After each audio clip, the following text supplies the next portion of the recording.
Are you asking yourself, can I be a successful yoga teacher? You've probably been practicing yoga for a little bit and are experiencing life-changing shifts and behavioral changes as a result of consistently practicing it, and you're wanting to take your practice to the next level. However, every single time you ask yourself, can I be a successful yoga teacher? In your subconscious mind, in the back of your mind, you get this hushed, annoyingly nagging no. And in this video, I'm going to show you how to transform that answer into a confident yes. If this is your first time seeing my face, hey, my name is Abiyala Akani. I am the founder of the EOL Yoga and Embodiment School. I am a 3-time wellness business owner, as well as a yoga teacher trainer with over a decade of experience as a professional yoga educator. We've actually graduated 5 cohorts within our 200-hour non-performative yoga teacher training, which is a specific style of yoga that I created for nervous system regulation, recovery, and occupational stress to support populations that are experiencing high stress with adaptable yoga. And when I first started practicing yoga, when I got my first 200-hour certification, I think that was in 2016, I was asking myself this same question, child.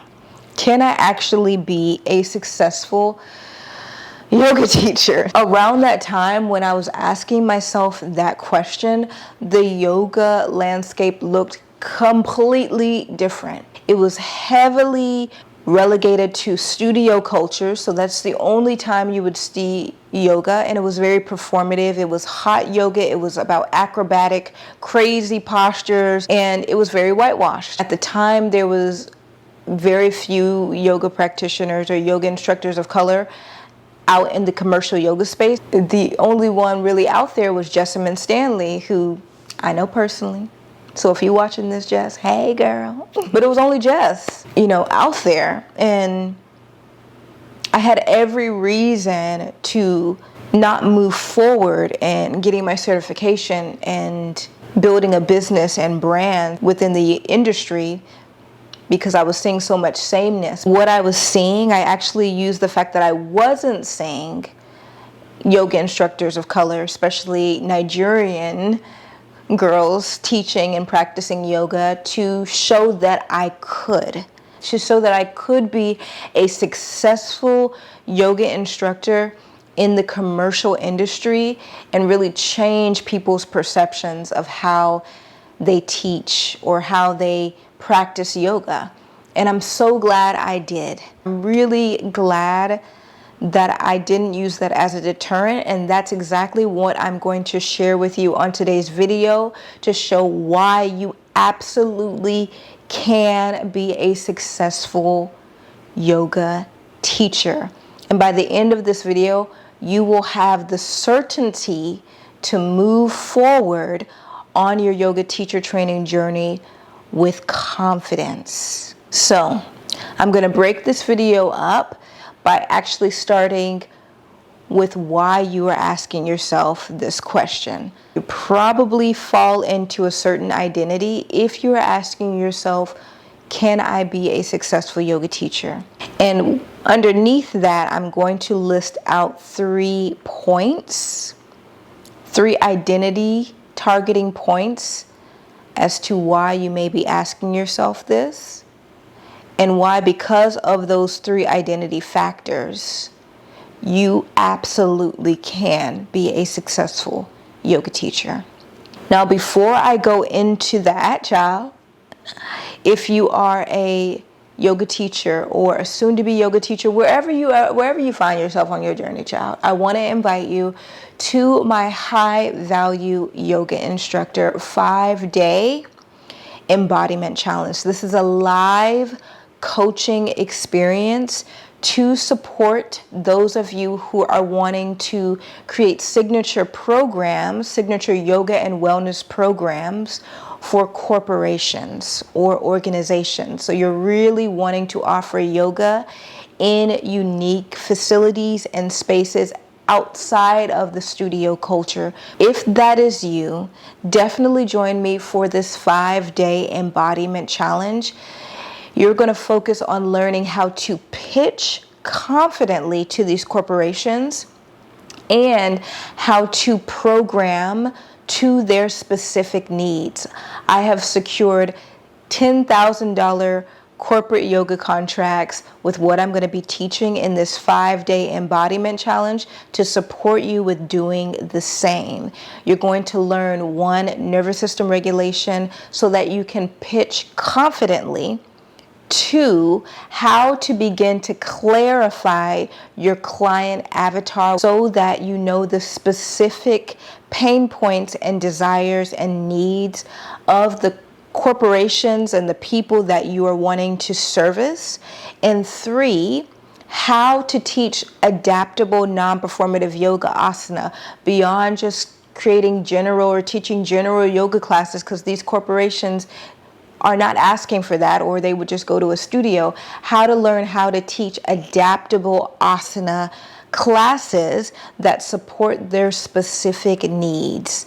So by the time you leave this challenge, you know how to pitch and you know how to program to be able to secure large corporate contracts and lead masterful yoga workshops that sell.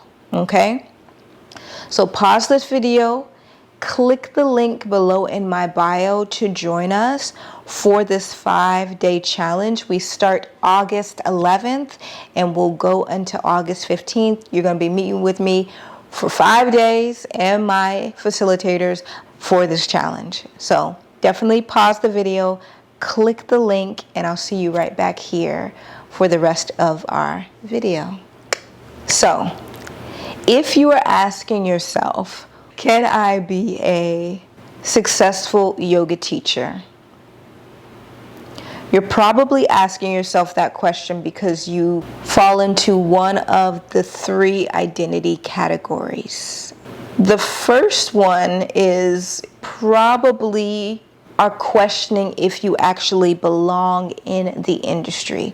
And the reason why you're asking yourself that is not only because of the sameness you see in the industry where everything kind of looks the same, but it's because you come from a different racial demographic from what you normally see. You probably are coming from a different age bracket from what you normally see with yoga teachers in the commercial yoga industry. As a result, different abilities. And you probably have a different body type than what you normally see. If you are questioning, do I belong in the industry for one of those 3 things, race, age, or body type, instead of looking at those 3 things as deterrents for why you do not belong in the industry, I want you to switch your mindset and instead see those as incredibly supportive points as to why you do belong in the industry and why you can be a successful yoga teacher, because there are people from different races and backgrounds who are looking for someone like you to step up and support them so that they can stop asking the question, do I belong? They're looking for their peers to model yoga in a way that mirrors their experience back to them. They are not looking for sameness. They're not looking for you to be the same. They're not looking for you to exist through the lens of sameness that commercial yoga is packaged in. They're looking for your experience because it mirrors their own. This is exactly why when I got my first 200-hour certification, I did not let sameness prevent me from moving forward and stepping out in the industry in a real way. I did not let it stop me for one moment from getting my 200-hour certification. I actually used that to propel me forward. I was like, there are no Nigerian yogis out here that look like me, that have my body type, that are thick girls with dreadlocks, that are kind of awkward black girls as well. I'm going to represent for those folks like me. I am going to create a space for us. And what's so incredible is the call that I was following, even more so than this questioning, can I be a successful yoga teacher, is that I've always had this knowing that I was created to make a big impact. That God put me on this earth for a really specific signature assignment.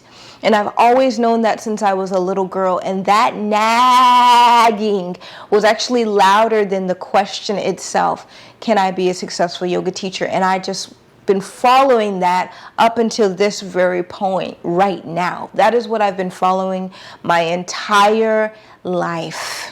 And if you're watching this and you're asking, do I belong in this industry? I bet my bottom dollar that the greater question, even beyond that, do I belong, even beyond can I be a successful yoga teacher, is I know that I have a calling to do deep work in this world. And that's the calling that you want to follow. And your unique race or ethnicity, age, your body type or ability supports that. It does not deter it. It does not deflect it. It does not discount it. It supports deep work, and it supports the reason why you do belong in the industry, because the industry needs someone like you. It needs your experience to be mirrored back to itself. Speak to all of those people who exist beyond the scope of sameness that the commercial yoga industry is kind of packaged in. The second thing you're probably asking, this question annoys me to no end. Am I flexible enough to be a yoga teacher, a successful yoga teacher? Child, if you ask this question one more time, I'ma pop you. Like, I want to clarify this real quick. Hear me when I say this. Flexibility is not a prerequisite of yoga. It is a benefit of practicing yoga, meaning that if you just commit to the practice, the benefit that you will receive will be mobility. If you don't do nothing else but get on your mat and practice some yoga, you gonna be mobile by the time you get off that mat. Okay? It is not a prerequisite. And if you are asking yourself this question, it's actually self-sabotage masked as safety. Your nervous system is trying to protect itself, or has adapted itself to a certain level of safety, and it's trying to maintain it. So you're asking yourself this because you really don't want to be pushed beyond your comfort zone. You don't want to go outside of your comfort zone. So if you're asking yourself, am I flexible enough to be a successful yoga teacher? The real question is, do I have to go outside of my comfort zone? Or I'm not sure I want to go outside of my comfort zone enough to be a successful yoga teacher. And with that, I would posit you to instead give yourself permission to go outside of your comfort zone. Not into your pain zone, which is what we teach with non-performative yoga. Non-performative yoga is yoga for nervous system regulation, meaning we're going to guide you outside of your comfort zone to adapt your nervous system to new states of safety, meaning you need to expand your nervous system. However, we want you to focus on staying in your growth zone, or exploring your growth zone. So getting out of your comfort zone and exploring your growth zone without going into your pain or panic zone, which puts you in fight or flight. And your nervous system is trying to keep you safe with this question, am I flexible enough? So it's safety. It's a little bit self-sabotage masked as safety, because you're like, I don't want to go out of my comfort zone. And instead of asking or resisting going outside of your comfort zone, move into a state of receptivity. Yoga is meant to buffet against your edges. It's meant to expand your edges to really help you cultivate a greater mind-body connection. That mind-body connection is missing because there's a lot of resistance coming up in the body. So expanding your edges, adapting your nervous system to new states of safety, it gives you permission to experience more liberty in your physical body, in your mental and emotional body, and as a result, your external reality.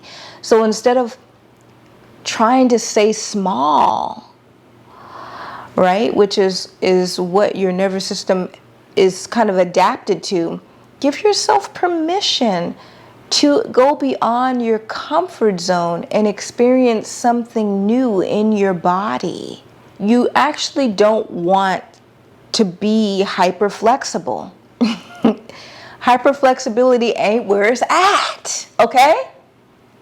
It ain't where it's at. Stretching your limbs from end to end is actually quite harmful for the body.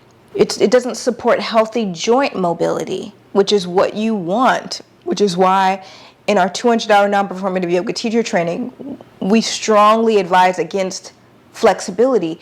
Instead, we utilize yoga to cultivate mobility, which is mobility in the joints and stability in the muscles. So you are mobilizing the joints from a stable base to cultivate healthy joint mobility.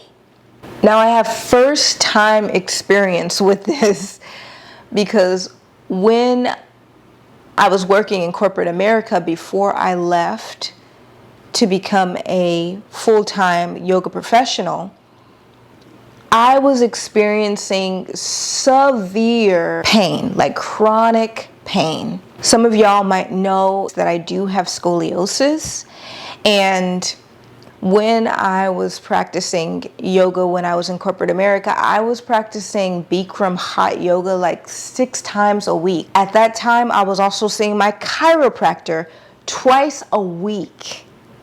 I had chronic muscle pain and deep sciatic nerve pain, like deep muscular sciatic, excruciating. I couldn't sit down longer than 10 minutes without it flaring up, and I would have to stand. And I was going to hot yoga almost every day, to the point where my chiropractor, luckily he was also well-versed in sports medicine, he was like, yo, you need to stop practicing yoga for a little bit, especially hot yoga. You need to focus on cultivating more muscular stability, more strength in your muscles, because they're so hypermobile right now that your joints are weak. They're not supporting your bones, and it's exacerbating your scoliosis, which was causing me such severe pain. Like my right side of my back, which is where my curvature, I have about a 30-degree curvature on the right lumbar, on the right side of my lumbar, was like swelled. I would have to put like ice packs on it. And I was around 21, 22 years old experiencing this level of severe pain. And that is when I cut my yoga practice to weight train regularly to support my muscles, building muscular stability. I started to notice an immediate difference, like not only in the pain, but my muscular sciatica disappeared.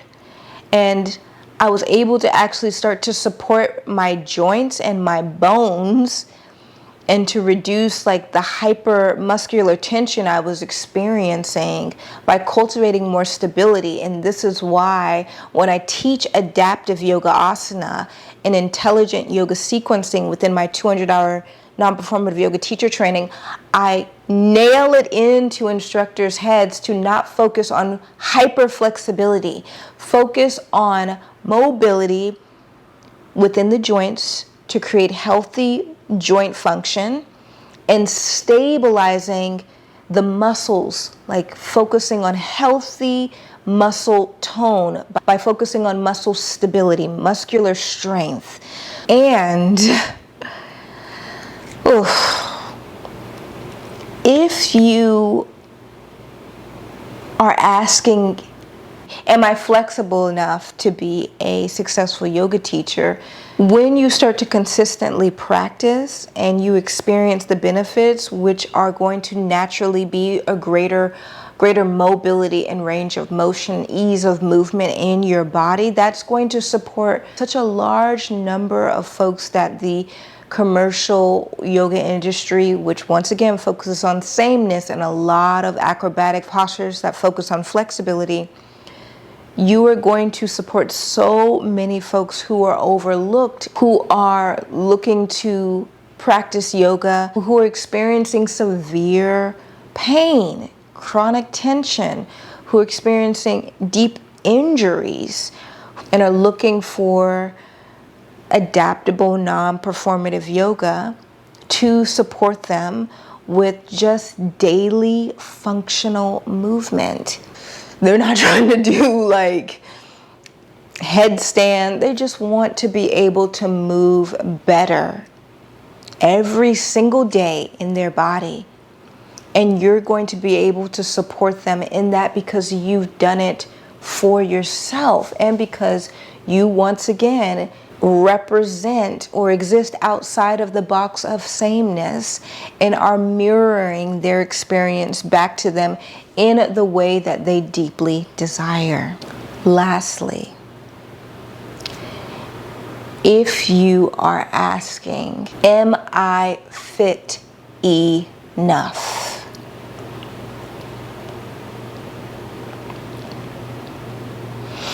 I get a lot of yoga teachers. We've graduated so many yoga teachers within our 200-hour non-performative yoga teacher training who are different bodies, because naturally when you create and trademark a style of yoga called non-performative yoga, you get a lot of people who are looking for yoga outside of the sameness box. And we're able to support and service and certify so many yoga instructors who have different bodies and different abilities, and it's one of the things I'm deeply proud of. Like Taylor, for instance, she graduated from one of our very first cohorts in 2020 and has gone on to focus on guided meditations in Yoga Nidra for active rest for populations of color. She's even worked with Insight Timer to offer her really beautiful guided meditations. Or Miriam, who is actually the founder of Dive and Well and has been able to partner with incredible organizations offering yoga and breath work. She's worked with Soho House and organizations that are top tier. Or Ebony, who is a wellness business owner who has created this incredibly palpable space and yoga retreat for moms called Lil Mama. And I'm just so proud of the brands, the businesses that showcase yoga outside of the box of sameness, that support different bodies and different abilities and different experiences with this practice deeply for greater states of recovery and regulation and embodiment, and who are really wanting to experience yoga that is non-performative, that gives them the permission to be able to slow down and be seen in their bodies for who they are. Now, if you're asking yourself, am I fit enough? What is really happening within the nervous system, the question that your nervous system is finding threatening, you don't feel safe in, is it okay for me to be seen in this practice, in the yoga space, in this body.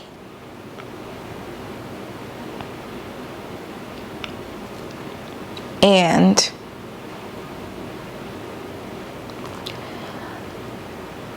I want you to focus on regulating your nervous system to the truth that you can be seen.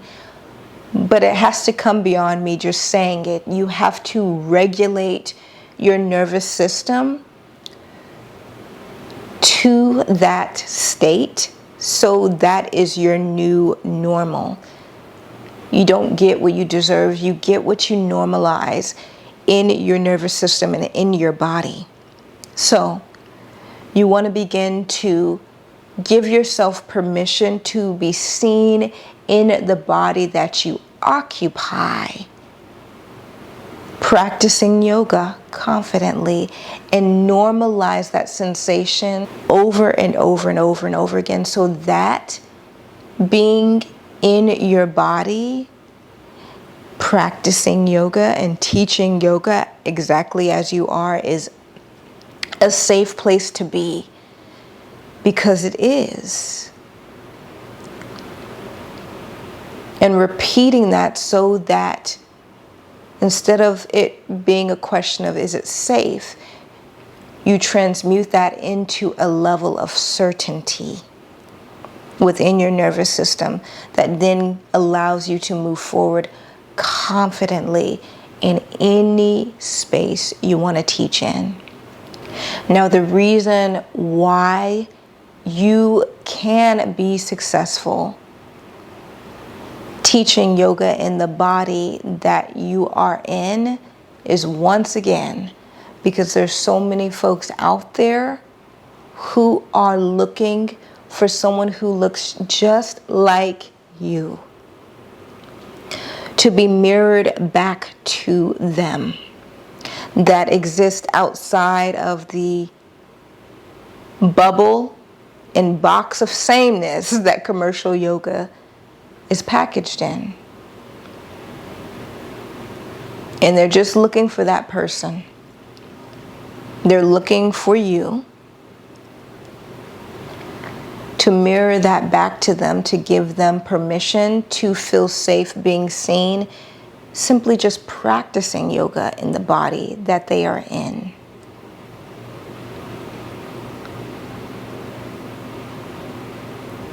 It still blows my mind. Like when I think and when I look back at Trap Vinyasa,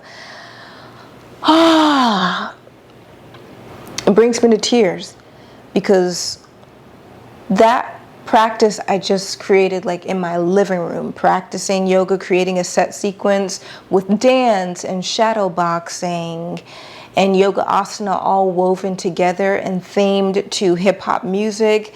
That was how I wanted to practice at home. And then I took it out into the world and shared it. And it brought so many different bodies onto their mats, like so many different bodies and abilities who had never practiced yoga, who had never had a palpable experience, an embodied experience with body positivity onto their mat. And like, I got more overwhelmingly positive feedback from teaching Trap Vinyasa than I ever had from any generic studio class, any generic yoga studio class, by far. Bodies who would never enter into a yoga studio, they would never go to a yoga studio, were coming onto the mat to practice Trap Vinyasa with me. And it was so incredible. It was really beautiful. So you beginning to give yourself permission to do that is going to draw people who are looking for your mirror onto their mat.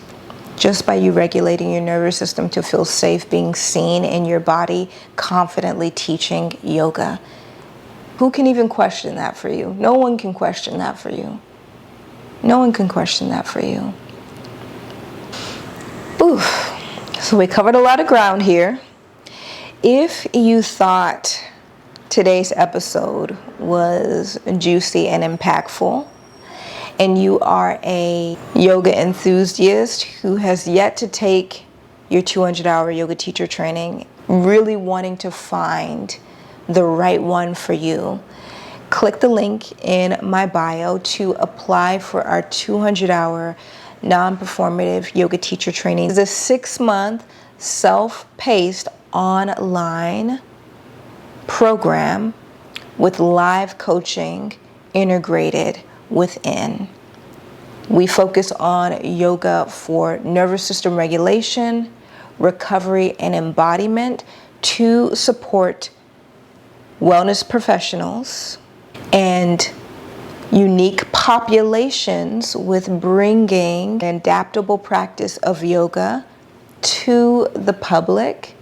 If you're wanting to learn the historical philosophy of yoga through a culturally relevant lens, definitely apply to our non-performative yoga teacher training below. Practice yoga outside of the commercialized box of sameness. I got you. And if you are already a certified yoga instructor or soon to be yoga instructor, be sure to join us for the High Value Yoga Instructor 5-day embodiment challenge. That's especially for you if you are wanting to bring a signature yoga program to a corporation or to an organization, and you want to learn how to pitch and program to their specific needs. Definitely join us for that live coaching experience, that live embodiment challenge. And then lastly, if you are taking a certification right now, or you're wanting to learn more about how to build confidence as a yoga teacher, click the link somewhere up here or here to practice this specific video that I created on how to build confidence as a yoga teacher. Now, I'm excited about this series, Tal. I'm excited about this series. I'm going to come back. Let me look at my notes. I think next week I'm going to, because, we got this series, Can and I Be a Successful Yoga Teacher? This was the first video in the series, but the full series is called Can I Be a Successful Yoga Teacher? And I think the next video I'm going to post next week, and y'all could let me know if what you want. But what makes a good yoga teacher? I think I'm going to drop a video. The video I'm going to drop next week for the series is going to be on that. Based on this series, since we're talking about, can I be a successful yoga teacher? What's something within that series that you'd want me to talk about? And comment below, and yeah, I'll see about adding it to the series. But I enjoyed chatting with y'all. Continue to be well, and I will see you here real soon.